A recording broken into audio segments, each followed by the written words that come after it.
Man, my wife won't let me eat any of that stuff. Tell you what, I'll give you $10 for that thing. Would you like fries with that? Probably not, but you answer yes anyway. Could this be one of the 10 sneaky ways fast food restaurants get you to spend money? Let's find out.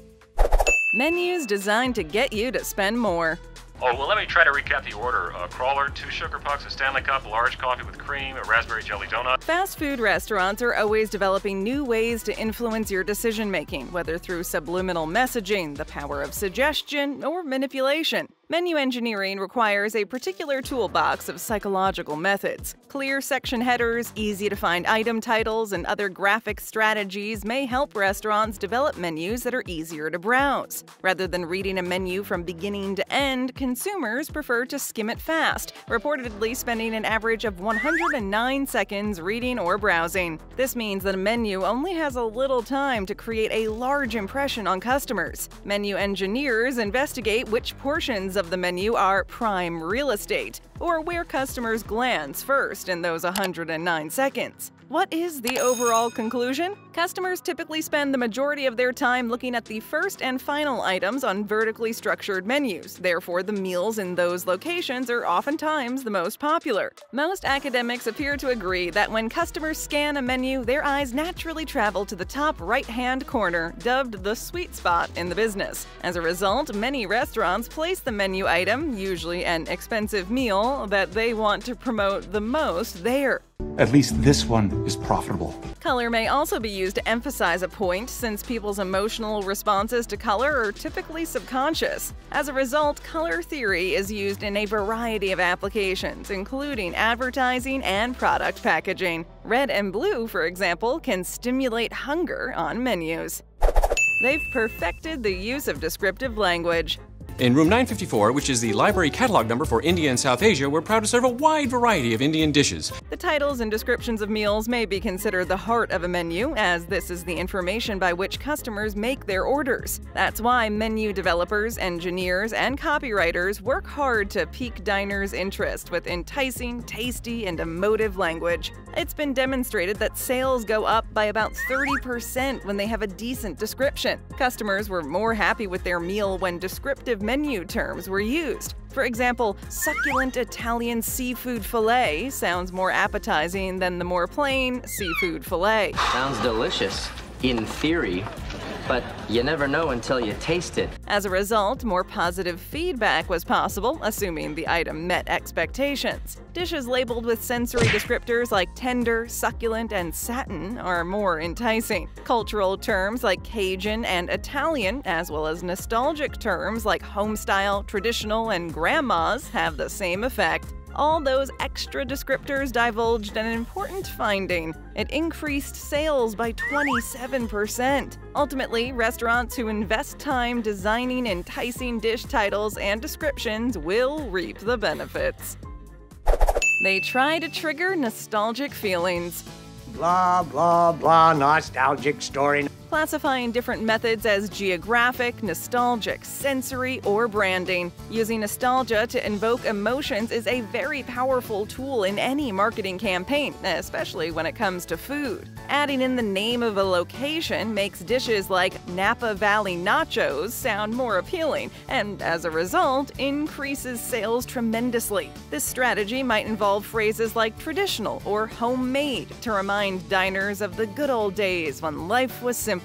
It might also entail humanizing a meal by mentioning the chef, the restaurant owner, or the source of the recipe. The secret ingredient is... But there's nothing like bringing up childhood memories of food and family to make you homesick. Both in life and when it comes to restaurant menu design, it's a match made in heaven. Many individuals have fond recollections of the kitchen or the dining room table, making cookies with mom or eating Christmas dinner at grandma's. Using nostalgic language to evoke those sentiments can be quite powerful.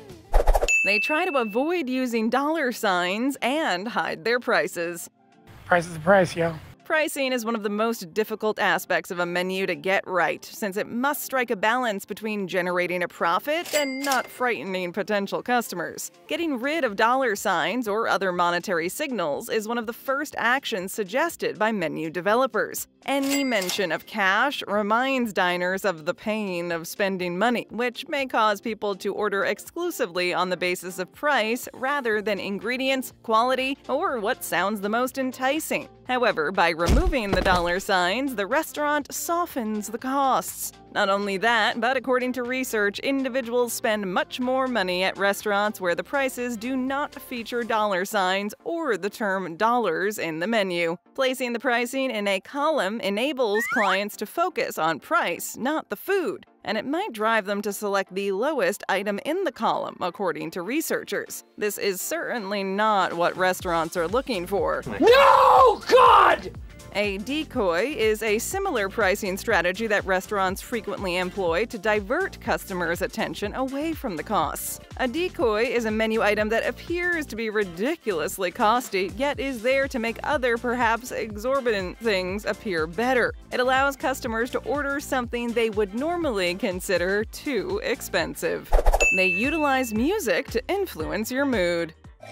This restaurant is perfect! You may not give much care to the music being played at your favorite spot, but a conscientious restaurateur does. For decades, restaurant owners have understood that up-tempo music makes people eat quicker, while slower, calmer music creates a pleasant atmosphere that keeps you in your seat longer. The music you hear is determined by the aims of the institution. You should expect up-tempo music if it's a crowded lunch spot that relies on fast-shifting tables to earn a profit. So change the music. Expect low-key music at night at a fine dining restaurant where keeping you seated boosts the chances of selling more wine or dessert. You could even notice that the same restaurant has a distinct personality depending on the time of day, with quicker music for speedy turns during the day and calm music for leisurely meals at night. In any case, learn to tune it out and eat on your own time.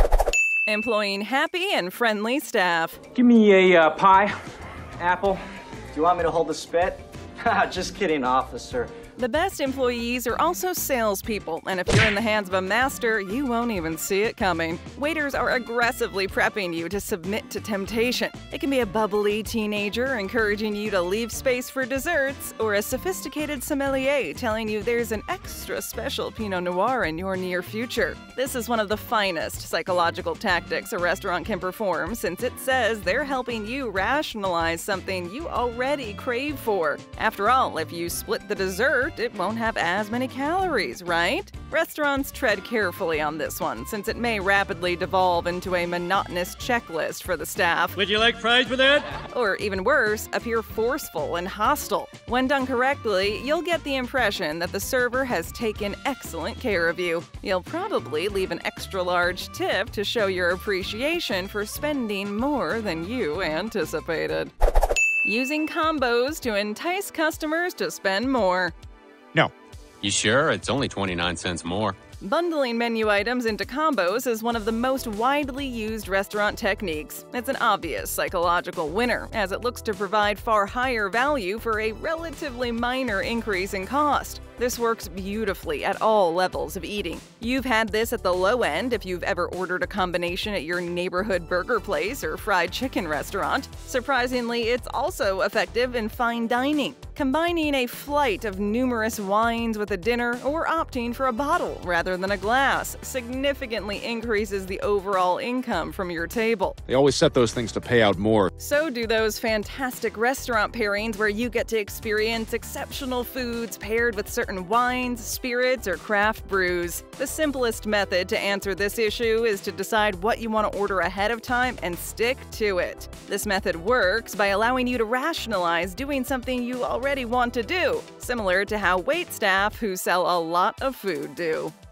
Giving out merchandise.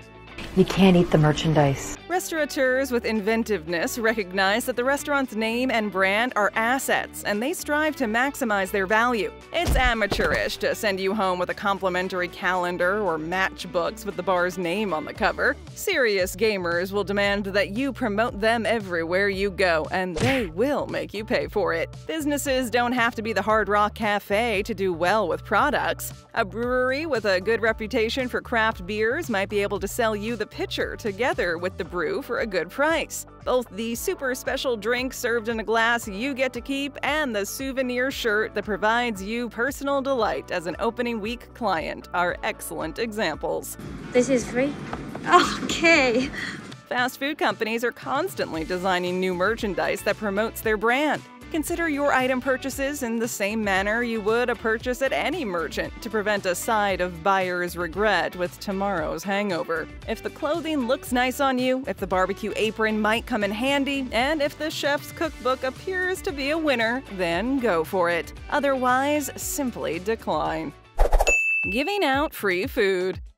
Free food! Fast food restaurants are masters at luring people in. They advertise the most ridiculous bargains on banners, posters, and television commercials. You'll probably purchase a drink once they get you in the building for some buy one, get one free nuggets. By adding fries for an extra $1, you can turn it into a meal. French fried potatoes?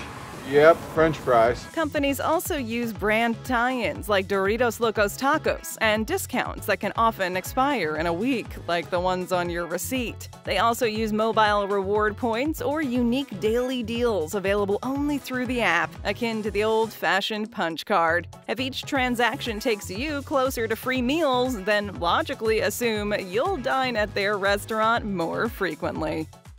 Making healthy options more expensive. Caesar salad with tater tots instead of croutons. Oh, that's me. Salad. Trying to eat healthy. Healthy, fast casual options are often much pricier than unhealthy fast food. This can lead to a significant increase in spending, especially if you're feeding a family. KFC will provide you with far more food for your cash than an organic salad chain, for example. Because fast food restaurants are less expensive than healthier options, they might induce customers to spend more money on excessively unhealthy portions. Fast food is convenient, but you must overcome all of the psychological traps used to get you to spend more money. It's a trap! You shouldn't have to pay a premium for low-quality food. Junk is frequently promoted as being cost-effective and filling. These preconceptions, which are based on outdated information, may make it difficult to justify going to the grocery shop for healthy essentials. That's not to mention the time you'll spend making the dinner with the ingredients you've purchased. After all, time is money. However, a parallel consensus appears to be challenging this viewpoint. Yes, those dollar menus may appear to be more cost-effective now, but the payment made later, in the form of chronic conditions such as diabetes and heart disease, and the expenditures associated with their management aren't. Some of the perception that fast food is less expensive stems from a 2013 report that suggested eating properly costs roughly $1.50 per day more. This equates to an additional $550 per person each year, or $2,200 for a family of 4. However, since their publication, those conclusions have faced opposition. In 2017, a group of American academics released an article stating that fast food isn't necessarily cheaper after all. America may not be able to solve its diet-based health problems overnight, but we are on the right track in this regard. We might be at the end, but we've got more, so stick around and check out more great videos.